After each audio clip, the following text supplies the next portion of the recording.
Examples करने लगे हैं। फर्स्ट एग्जाम्पल है find the primitive root of 13। Prime हमारा है 13 which is prime number. Five of 13 find करेंगे, 13 माइनस 1 12 आ गया।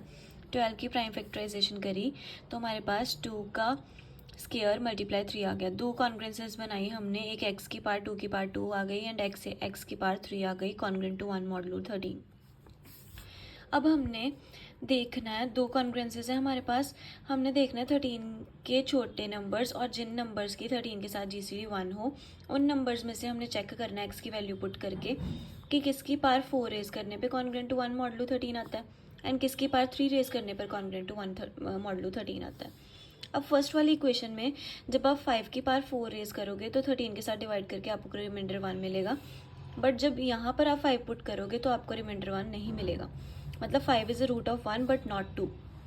सिमिलरली जब आप x3 की वैल्यू को 3 की पावर 3 रेज करोगे 27, 13 के साथ डिवाइड करके रिमाइंडर 1 मिलेगा, बट यहाँ पे जब आप 3 की पावर 4 करोगे आपको नॉट कॉन्ग्रेंट टू 1 मॉडुलो 13 मिलेगा, मतलब 3 is a root of 2 but not 1।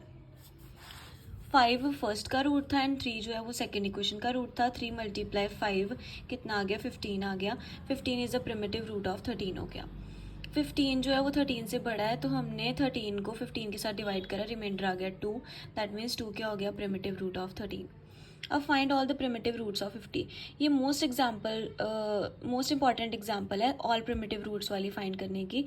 आपको यहाँ पर कोई भी नंबर आ सकता है 15 की जगह, 50 की जगह पर 17, एनी नंबर, तो आपने सारे एग्जाम्पल्स को ऐसे ही सॉल्व करना है। अब यहाँ पे जब आप 50 की प्राइम फैक्टराइजेशन करोगे तो आपके पास आएगा 2 मल्टीप्लाई 5 का square which is of the form 2p की पावर k। अब ये जो बन रहा है आपका, ये जो फॉर्म बन रही है कौन सी फॉर्म बन रही है, 2p की पावर k, क्योंकि p हमारा 5 जो है वो प्राइम नंबर है। सो पहले हमें किसका रूट फाइंड करना पड़ेगा, 5 का रूट फाइंड करना पड़ेगा, 5 का प्रिमिटिव रूट फाइंड करना पड़ेगा। 5 ऑफ 5 आपको पता, 5 एक प्राइम नंबर है, 5 माइनस 1 4 हो जाएगा। x की पावर 4 करी, कॉन्ग्रेंट टू 1 मॉडुलो 5 आ गया। अब नंबर्स लेस देन 5, 5 से छोटे नंबर्स ये हैं एंड जिनकी जीसीडी 5 के साथ 1 है, ये सबकी जीसीडी 5 के साथ 1 है। सो ऐसे इन चारों में से हमने यहाँ पे x की वैल्यू पुट करके देखनी है 1 बाय 1 कि किसकी पावर 4 रेज करके मेरे पास कॉन्ग्रेंट टू 1 मॉडुलो 5 आ रहा है। जब मैंने 1 की पावर 4 रेज करी तो नहीं आएगा, जब मैंने 2 की पावर 4 रेज करी तो मेरे पास आ गया एंड बाकी दोनों के साथ भी मेरे पास नहीं आएगा। दैट मीन्स 2 की पावर 5 रेज करने पे कॉन्ग्रेंट टू 1 मॉडुलो 5 आ गया, दैट मीन्स 2 क्या हो गया, प्रिमिटिव रूट ऑफ 5 हो गया। सिमिलरली 2 क्या हो गया, प्रिमिटिव रूट ऑफ 5 स्क्वायर भी हो गया। अब ये देखो 2p की पावर k वाली थ्योरम को यूज़ करा हुआ है। सो मैंने आपको ये वाली थ्योरम करवाई थी 2p की पावर k वाली हैज़ प्रिमिटिव रूट्स। इसमें क्या था कि अगर p की पावर k हैज़ प्रिमिटिव, हमने 2p की पावर k के प्रिमिटिव रूट्स प्रूव करने थे। पहले हमने कहा था हमें पता है p की पावर k के प्रिमिटिव रूट्स होते हैं, r हमने कोई रूट मान लिया था p की पावर k का। अब इस वाली एग्जाम्पल में हमें p की पावर k का रूट फाइंड करना पड़ेगा पहले, प्रिमिटिव रूट, ठीक है। एंड ऐसे ही फिर मैंने क्या करा, जो प्रिमिटिव रूट आएगा प्लस उसको मैं किसके साथ प्लस करूँगी, p की पावर k का। दैट मीन्स मेरे पास क्या आ जाएगा, 1 ऑफ r वो रूट p की पावर k का एंड r प्लस p की power k is odd number. इनमें से कोई ना कोई एक ऑड नंबर होगा, वो हमारा क्या आएगा, प्रिमिटिव रूट। अब हम देखते हैं यहाँ पे एग्जाम्पल के साथ इसको मैच करते हैं। यहाँ पर अभी देखो आपके पास p की पावर k वाली चीज़ क्या आ रही थी फैक्टर्स में से, ये 5 का स्क्वायर, ये p की पावर k।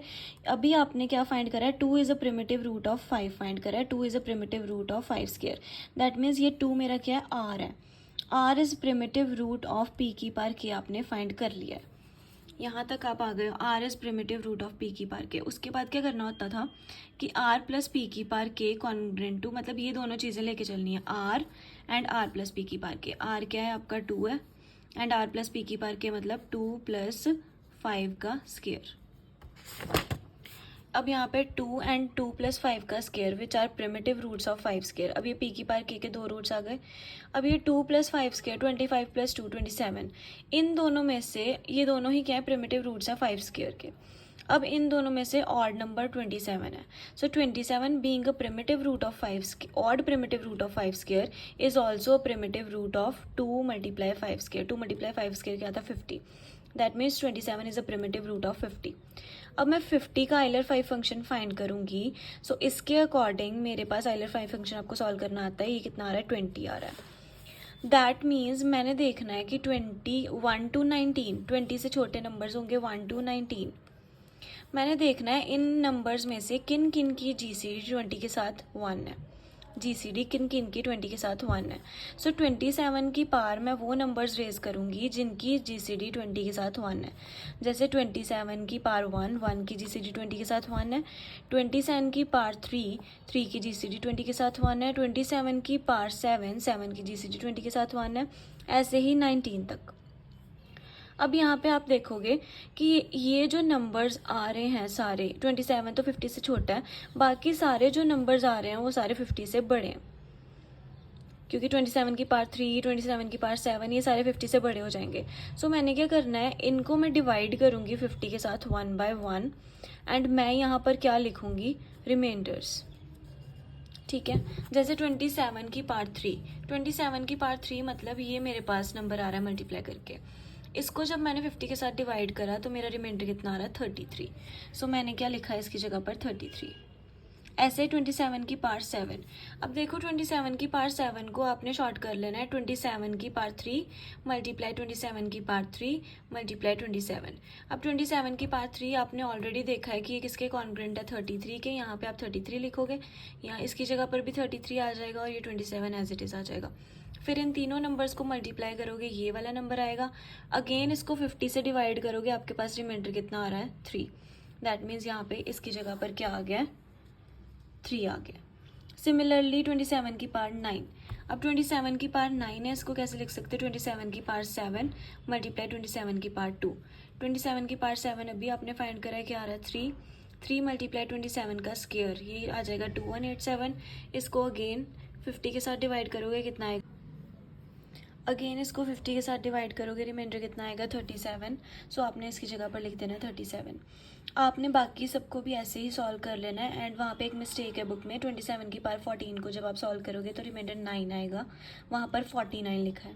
फिर आपने बस इन सभी टर्म्स को असेंडिंग ऑर्डर में रीअरेंज कर देना है एंड दैट्स इट। ऐसी जितनी भी एग्जाम्पल्स हैं वो आपने इसी मेथड के साथ सॉल्व कर लेनी है। उसके बाद नेक्स्ट एक एग्जाम्पल थी, how many roots does 13, primitive roots does 13 have. अब देखो primitive roots, number of primitive roots वाली आपने थ्योरम करी थी कि हमें कैसे पता लगेगा किस नंबर के कितने प्रिमिटिव रूट्स हैं। तो वो कैसे आएंगे, 5 of 5n। n आपका 13 है, पहले आपने 5n फाइंड कर लेना है, 5n आपका क्या आएगा, 12 आएगा। ठीक है, यहाँ पर आ गया 12, 5 of 12, 12 को मैंने ब्रेक करा 3, 4, 3 मल्टीप्लाई 4 12 होता है। इनको अलग अलग कर लिया आइलर्स 5 फंक्शन को। आपको पता है 3 एक प्राइम नंबर है, इसका डायरेक्टली हो जाएगा 3 - 1, बट 4 एक कॉम्पोजिट नंबर है एंड 4 जो है वो किस फॉर्म का है, 2 की पार 2 का स्क्वायर। सो n का स्क्वायर का आइलर्स 5 फंक्शन का एक फॉर्मूला होता है n phi n। यहाँ पे 2 का स्क्वायर आ रहा है तो ये क्या हो जाएगा, 2 phi 2। phi 2 की वैल्यू क्या होती है, 1। 2 मल्टीप्लाई 1 क्या आ गया, 2। यहाँ पे इस पूरे की वैल्यू क्या आ गई है, 2। 2 मल्टीप्लाई 2 कितना हो गया है, 4। That's it. ये वाली इतना ही था कि इसमें हमने फाइंड करना था कि कितने प्रिमिटिव रूट्स होंगे 13 के।